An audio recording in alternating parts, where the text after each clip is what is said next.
Terima kasih banyak buat teman-teman semuanya yang sudah mau mensupport, mendukung channel ini. Mungkin dari awal sampai detik ini ya, Anda yang selalu meluangkan waktu dan mensempatkan waktu untuk hadir di channel ini. Saya ucapkan ribuan terima kasih yang sebesar-besarnya buat teman-teman semuanya. Dan hari ini yang mau saya bahas adalah kenapa OJK tidak mau memblokir 3 pinjol besar gitu. Padahal kesalahannya sudah nyata gitu ya. Atau kenapa OJK tidak mau merevisi 3 pinjol raksasa atau beberapa pinjol yang selalu viral di tengah masyarakat gitu loh ya. Kita akan sebutkan nanti nama-nama pinjolnya dan bagaimana nanti dari yang saya temukan ya via email curhatan dari teman-teman semuanya. Dan yang jadi pertanyaan saya, kenapa OJK membiarkan hal ini gitu loh.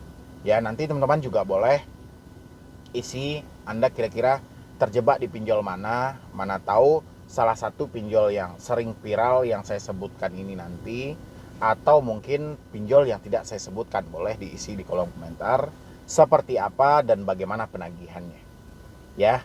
Dan sebelumnya juga saya ingatkan buat teman-teman semuanya, silahkan bergabung di dalam grup WhatsApp. Itu di dalam komunitas saya sudah posting linknya, dan nanti insya Allah saya akan sematkan linknya di deskripsi atau di dalam kolom komentar supaya teman-teman bisa berdiskusi lebih detail lagi, baik dengan rekan saya, dengan admin-admin yang ada di grup, atau dengan saya langsung ya, supaya tidak terjadi hal-hal yang menyimpang atau hal-hal yang menyesatkan. Contoh kayak terjadi di daerah Surabaya kemarin, yang nekat mengakhiri hidup hanya sebatas kementokan dari gagal bayar pinjol. Kita mau mengatasi hal ini ya. Dan yang belum mensupport channel ini, silahkan disupport. Terima kasih ya buat teman-teman semuanya yang sudah mau mensupport dan mampir di channel ini. Kenapa OJK tidak mau merevisi atau memperbaiki sistem dari pinjol yang selalu viral di tengah masyarakat? Pinjol yang selalu viral ini mungkin tidak asing lagi ya di hadapan teman-teman, atau bahkan saat ini Anda bertepatan juga terjebak juga di dalam aplikasi itu. Apalagi kalau bukan Akulaku, Kredivo, Shopee, HCI, Kredit Plus, ada Kami, EasyCash, apalagi itu ya. Pokoknya banyak lagi pinjol-pinjolnya. Padahal hal-hal ini ya, yang sangat buruk itu adalah segi penagihannya gitu. Ini sangat buruk gitu. Banyak hal yang mereka lontarkan untuk para orang yang telat bayar dan gagal bayar ya. Dan belum lagi ada juga pinjol EasyCash, ada Pundi, Oringan Pinjam, Kredito, Kredit Pintar, pokoknya itu yang sering saya temukan gitu loh ya.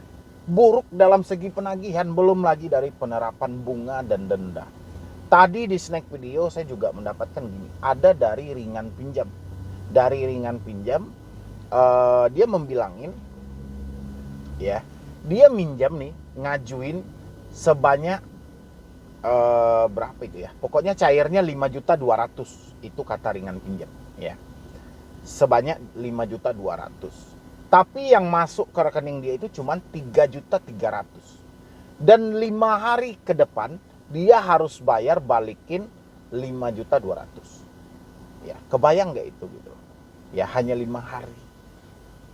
Ya, bagaimana dengan dia yang setiap hari kayak mana mencari orang-orang untuk meminjam. Dan lagi juga ada dari EasyCash ya. EasyCash juga begitu, menerapkan biaya admin. Selain penagihan yang buruk, biaya admin yang cukup besar, belum lagi denda, dan belum lagi penagihan DC yang mau dihadapi orang ini ya. Padahal iklannya hebat-hebat banget. Mungkin pas video ini tayang iklannya juga itu kalau saya rasa. Kalau ada yang menggunakan minta data ini, jangan pinjam. Ada yang menerapkan bunga dan denda terlalu besar, jangan pinjam. Minta biaya admin terlalu besar, jangan pinjam. Iklannya cuma sebatas penarik aja ya. Setelah orang tertarik dengan hal itu, akhirnya semua yang mereka sebutkan keluar ya. Aku laku, tadi saya juga baca di snack video dari komentar dari teman-teman. Ada DC yang mengancam mau datang ke rumah mereka. Ya, akan terjadi pertumpah darahan. Ini maksudnya apa gitu loh. Ya. Apa OJK tidak mendapat laporan dalam hal ini atau kayak mana gitu loh. Ya. OJK menunjuk Asosiasi Fintech Pendanaan. Ya, AFPI gitu. AFPI bekerja atau tidak gitu loh. Sebenarnya apa sih kerja pokok dari Asosiasi Fintech Pendanaan yang dibentuk oleh OJK ini? Ya. Ini yang jadi membingungkan gitu loh. Korban terus berjatuhan, korban makin banyak, orang yang terjebak ke pinjol makin banyak. Tapi solusi di balik ini nggak ada. Baik dari OJK langsung maupun OJK yang telah mendirikan Asosiasi Fintech Pendanaan. Ini ada apa gitu loh. Ya, apa yang ditakutkan OJK untuk memperbaiki sistem pinjaman online ini, terutama sistem penagihan gitu loh. Ya, apakah OJK berada di bawah tekanan? Ya, ini loh yang jadi pertanyaan dari saya. Hampir menyeluruh email yang masuk ke saya, komentar yang masuk ke saya, yang paling terbanyak adalah penagihan yang tidak sesuai dengan SOP yang ada. Ya. Maka dari kemarin itu saya bilangin sama OJK, OJK coba dihentikan dulu ini. Blokir dulu ini. Blokir itu bukan dihilangkan, tidak. Blokir sementara, perbaiki sistem mereka. Setelah itu munculkan lagi lah ke tengah publik dengan sistem yang baru gitu. Ya. Dan begitu juga dari pihak pinjol. Jangan sampai Anda menyalahkan masyarakat tidak mau membayar di aplikasi Anda, tapi coba periksa dulu penagih hutang yang Anda ajak kerjasama. Ya, kebanyakan orang malas bayar gara-gara mulut penagih Anda yang tidak ada sopan santunnya, lebih ke caci maki dan menghina orang. Ya, orang meminjam itu karena kebutuhan. Ya, mereka meminjam itu karena persetujuan juga dari Anda. Jangan hanya sebatas ketika mereka telat bayar harus dibebankan dengan hal-hal yang seperti itu. Sadari juga kesalahan dari aplikasi. Ya, Anda memberikan duit kepada orang, meminjamkan kepada orang dengan harapan ada satu keuntungan, otomatis di balik itu Anda juga memikirkan resiko yang paling buruk yang akan Anda dapatkan. Ya. Dan tolong cari mitra-mitra penagih hutang Anda yang benar-benar berkualitas. Sebenarnya hal ini nggak perlu juga sih sebenarnya kita himbau ke aplikasinya. OJK aja yang bertindak, selesai ini semuanya gitu. Tapi sayangnya OJK tidak menyibukkan diri untuk mengurus masalah pinjol ini. Sepertinya seperti itu gitu. OJK hanya mengeluarkan izin, mengeluarkan aturan, soal ditaati atau tidak, mau masyarakat hancur atau gimana, OJK persetan aja kayaknya dalam hal itu. Karena nggak ada simpatisnya, nggak ada terkejutnya, nggak ada ini segala macam. Yang jelas, ya kalau Anda sudah terjebak, ya sudah itu risiko Anda jalani aja lah. Sepertinya juga cuma kayak gitu gitu loh. Ya, saya yakin berapa banyak pengaduan yang masuk ke OJK. Dan berapa banyak pengaduan itu yang sudah ditanggapi dan ditindaklanjuti oleh OJK. Pinjol mana yang saat ini telah dinasihati oleh OJK? Coba hadapkan ke publik. Ya, kita sudah tahu nih pinjol-pinjol mana yang sedang viral saat ini. Itu aja pinjolnya. Yang selalu diaduin orang adalah ya pinjol itu aja dari segi penagihannya.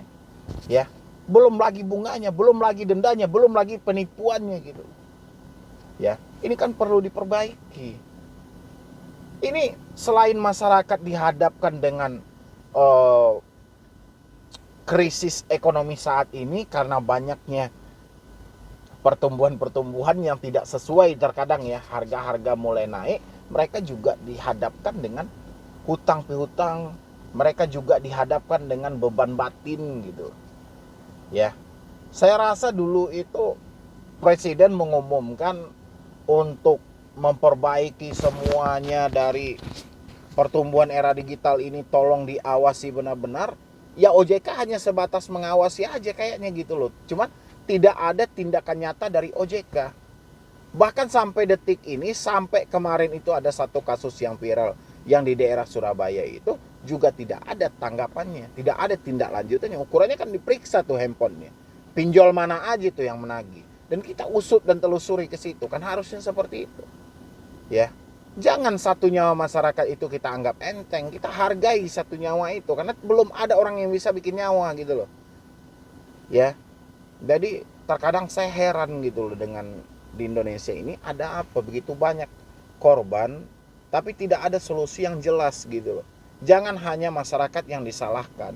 Kita mengedukasi masyarakat itu tidak bisa hanya melalui media saja gitu loh. Harus dengan tindakan ke lapangan, jelaskan gitu loh.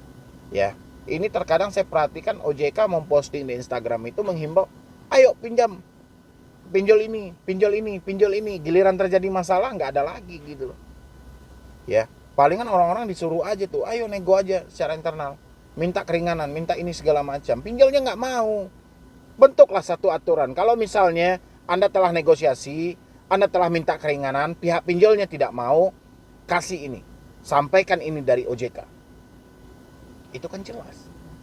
Ya, jangan hanya menerbitkan aturan yang merasakan sengsaranya itu masyarakat gitu loh. Dari kemarin saya menghimbau OJK itu, tolong coba gitu loh. Coba Anda minjam, salah satu anggota Anda itu minjem.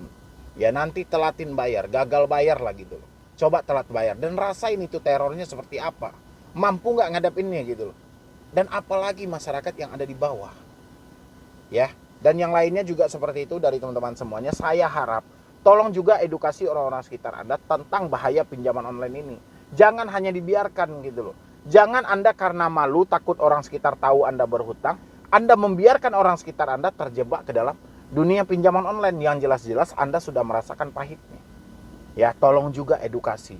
Jadi sudah saatnya dan sudah seharusnya kesepakatan ini, kebersamaan kita ini untuk mengembangkan hal ini tentang bahaya pinjaman online. Ya, dan kapan perlu Anda share nih sebanyak-banyaknya video saya ke orang-orang sebelum mereka nyemplung ke dunia itu. Saya yakin di luar sana masih jutaan orang belum tahu bahwa ada orang yang mengedukasi di YouTube gitu loh. Ya, dan saya yakin juga di luar sana masih terjadi gali lubang tutup lubang. Saya yakin juga masih terjadi pinjam meminjam di luar sana gitu. Ya, tolong dari teman-teman semuanya. Dan Anda juga yang terjebak di pinjol mana, seperti apa penagihannya, seperti apa bunganya, isi di kolom komentar. Ya, kalau sudah tidak sanggup bayar, tidak mampu bayar, jangan gali lubang tutup lubang, stop membayar semuanya. Ya, supaya Anda bisa keluar dan terlepas dari semua ini. Oke? Mungkin dari saya cuma itu aja. Mudah-mudahan dengan adanya suara seperti ini bisa diperdengarkan. Yang penting kita berusaha aja dulu, mana tahu suatu saat video ini dilirik dan kita mendapatkan solusi yang baik dan keadilan yang benar-benar adil untuk Anda yang menjadi korban dari kejahatan pinjaman online. Ya, jadi sekian dulu dari saya, Medi Broni. Wassalam.